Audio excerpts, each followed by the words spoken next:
ବର୍ଷା ପାଗକୁ ଚିକେନ୍ ପକୋଡ଼ା। ପୁରା ଅନ୍ଧାରରେ ନଫ ଜାଳି ରୋଷେଇ ଚାଲିଛି।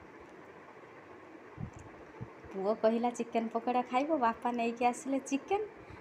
ଦେଖିଲା ବେଳକୁ ଲାଇଟ୍ ପଳେଇଗଲା, ପୁରା ଅନ୍ଧାର। ନଫ ଧରିକି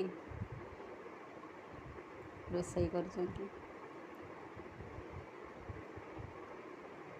ଏଥିରେ ଗୋଟେ ନଫ ଜାଳିକି ବି ରୋଷେଇ କରିବାରେ ବହୁତ ଫାଇଦା ଅଛି। ବଲ୍ ଜଳିବ ନା, ବହୁତ ପୋକ ଆସନ୍ତି, କିନ୍ତୁ ନଫ ଜଳୁଛି ଗୋଟେ ବି ପୋକ ନାହିଁ। ଏତେ ବର୍ଷା ହେଇଛି ତାପରେ ବି ଗୋଟେ ବି ପୋକ ନାହିଁ। ବଲ୍ ଜଳୁଥିଲେ କେତେ ଯେ ପୋକ ଆସିଥାନ୍ତା, କେତେ ଯେ ତେଲରେ ପୋକ ପଡ଼ିଥାନ୍ତା, ତା'ର ସୀମା ନାହିଁ। ଗୋଟେ ବି ପୋକ ନାହିଁ। ସେତେବେଳେ ଏଇଥିପାଇଁ କି ତ ଜେଜେବାପା ଜେଜେମାଙ୍କ ଟାଇମ୍ରେ ଏଇଥିପାଇଁ ତ ନଫ ଜାଳିକି ରୋଷେଇ କରୁଥିଲେ। ନଫ ଧରିକି ପକାଉଛନ୍ତି।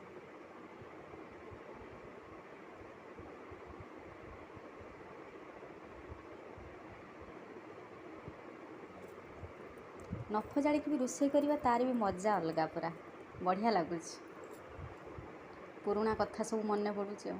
ଛୋଟବେଳେ ଏମିତି ଲାଇଟ୍ ପଳେଇ